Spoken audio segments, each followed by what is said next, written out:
স্বাধীনতা। না, এটা সত্য না। প্রধানমন্ত্রী, আমরা যেটা শুনেছি যে প্রধানমন্ত্রীর কাছ থেকে এই ধরনের অনুমতি তিনি নেননি।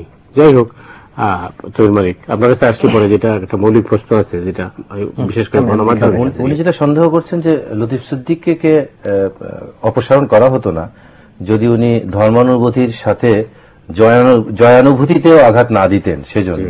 তো এখানে উনি যেটা বলার চেষ্টা করছেন যে এখানে প্রধানমন্ত্রীকে কোট করেছেন, যেহেতু যে প্রধানমন্ত্রী গেলেই কারো বাইরেটা নিলেই ও ছাত্রলীগ করতো কিনা, কি পজিশনে আছে, তাকে ভালো মতো দাও। এই যে প্রধানমন্ত্রীর একটা দায়ভার দিয়ে দিয়েছেন, স্বাভাবিক কারণে প্রধানমন্ত্রীরা এই দায় নিবেন না। এবং এটার কারণেই, শুধুমাত্র এইটার কারণে প্রশ্ন করতে যেটা বলছে, এটার কারণেই তার উইকেটটা পড়ে যাবে এইচটি ইমামের, অন্য কোনো কারণে পড়বে না। কারণ উনি তো বিশ্বস্ত লোক, দীর্ঘদিনের বিশ্বস্ত। দেখেন, যেটা মূল জিনিস হয়েছে শুধু এইচটি ইমাম তো বিশ্বস্ত লোকের ডেফিনেশন কি? যিনি এই ধরনের নির্বাচন করতে পারেন না, এটাই কি শুধু, এবং এভাবে ক্ষমতা রাখতে পারেন, ওনার তো যোগ্যতা আছে দেখি তো এটা করা হয়েছে। শুধু উনি একা তো না, এই ক্যাবিনেটে আলী বাবার 40 চোর তো আরো আছে, তাদেরকেও তো ধরা উচিত। যে দেখেন এটা কেন হচ্ছে, হচ্ছে যে এই কারণে যে শুধু ইয়াবা, হেরোইন, গাঁজা খেলেই তো আর এডিক্টেড হয় না। ক্ষমতার বিকারও এক ধরনের মাদকাসক্তি, এবং সরকার এই ড্রাগ এডিক্টেড, সরকার ক্ষমতার বিকারে এডিক্টেড।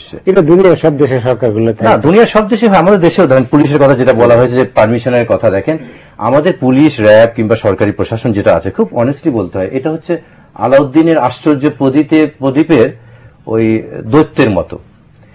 যখন প্রদীপটা যার হাতে থাকে, দৈত্য তারই নির্দেশ পালন করে। এটা নতুন কিছু না, কিন্তু এবার যেটা দেখা গেছে, আগের সরকারগুলো তো এটা সবসময়, কিন্তু এবার যেটা দেখা গেছে যে দৈত্য তো আলাউদ্দিনের দৈত্য আমার হাতে আসলো, এবার দৈত্য তারা নিয়োগ দিচ্ছে, তারা প্রদীপে ঢুকাচ্ছে, এবং ওখানে ঢোকারও কারো শক্তি নেই।